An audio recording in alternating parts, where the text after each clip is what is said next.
Hello दोस्तों, आप देख रहे हैं भारत ज्ञान। आज की वीडियो में हम आपको बताएंगे कि केपी ओली किस तरह नेपाल को बेचने की राह पर चल रहे हैं और लगातार नेपाल के नागरिकों को इंडिया के खिलाफ भड़का रहे हैं। इसके पीछे उनका सीधा सीधा मकसद सत्ता में बने रहने का है।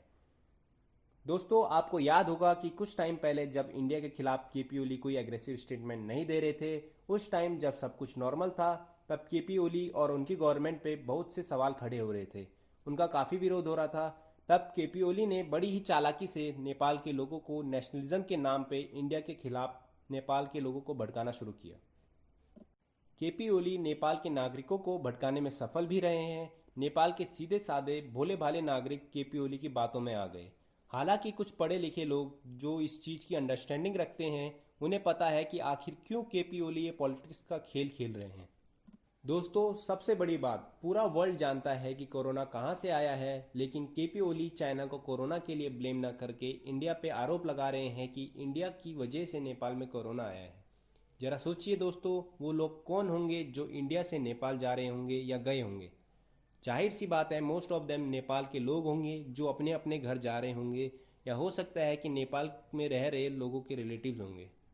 केपी ओली नेपाल के लोगों को ही नेपाल में आने से रोक रहे हैं। खुद वो कोरोना को रोक नहीं पाए तो वो इंडिया पे झूठे इल्जाम लगाने में जुट गए। केपी ओली यहाँ ये कह रहे हैं कि इंडिया लोगों को नेपाल भेज रहे हैं।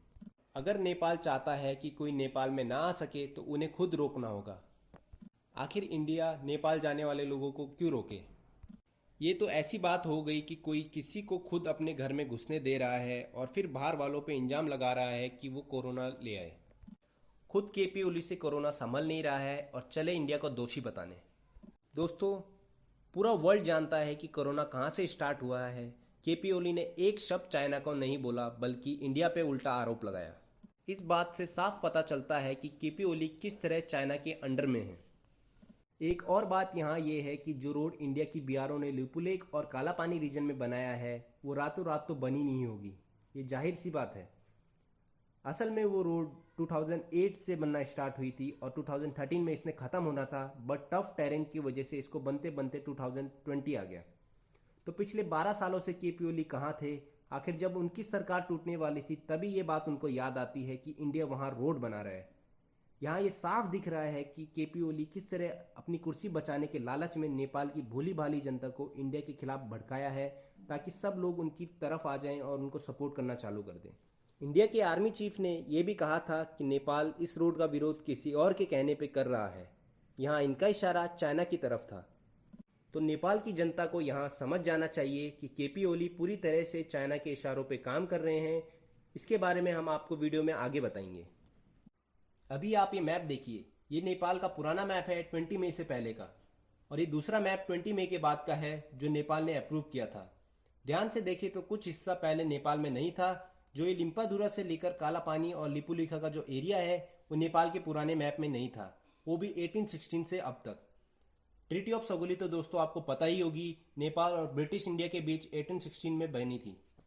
मतलब 204 सालों से नेपाल का पुराना वाला मैप रहता है, और 8 मई को इस जगह रोड का इनॉग्रेशन करने के बाद आखिर क्या प्रॉब्लम नेपाल गवर्नमेंट को आती है जो पिछले 204 सालों में नहीं आई। दोस्तों, यहाँ मेन इशू है रोड बनाने का, जिससे प्रॉब्लम चाइना को हो रही है, ना कि नेपाल को।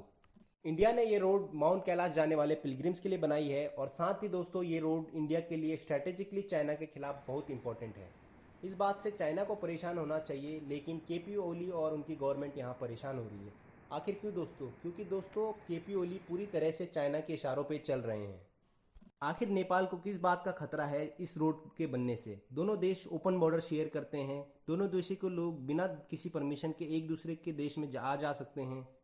नेपाल के बहुत से लोग इंडिया में आते हैं और इंडिया के बहुत से लोग नेपाल में जाते हैं अपने काम के लिए, विजिट करने और डिफरेंट डिफरेंट पर्पजेज से। नेपाल के काफ़ी लोग भी माउंट कैलाश विजिट करते हैं। नेपाल के 82% लोग हिंदू धर्म को फॉलो करते हैं। दोनों ही देश, इंडिया और नेपाल, सालों से भाईचारा का रिश्ता अपनाते आए हैं। इंडिया हमेशा नेपाल की मदद करने के लिए रेडी रहा है।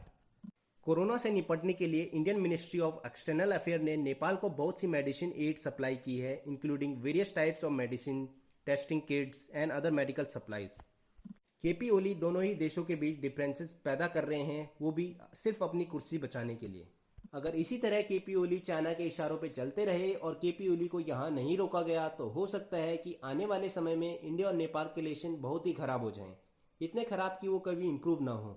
और ये भी पॉसिबल है कि चाइना अपना दबदबा नेपाल में बना ले और जो उसने तिब्बत और हांगकांग के साथ किया है वही नेपाल के साथ करे। दोस्तों, अगर आप में से कोई नेपाल का है और मेरी वीडियो देख रहा है तो इन बातों को समझिए। अगर आप इंडिया के हैं तो इन बातों को जानें कि क्या कुछ आज के दिन नेपाल में हो रहा है।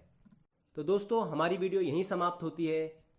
हमारे चैनल को सब्सक्राइब करें, वीडियो अच्छी लगी हो तो वीडियो को लाइक करें, अपने दोस्तों के साथ शेयर करें। अगर किसी भी तरह का कोई फीडबैक या सजेशन देने के लिए कमेंट बॉक्स में कमेंट करें। धन्यवाद दोस्तों। जय हिंद, जय भारत।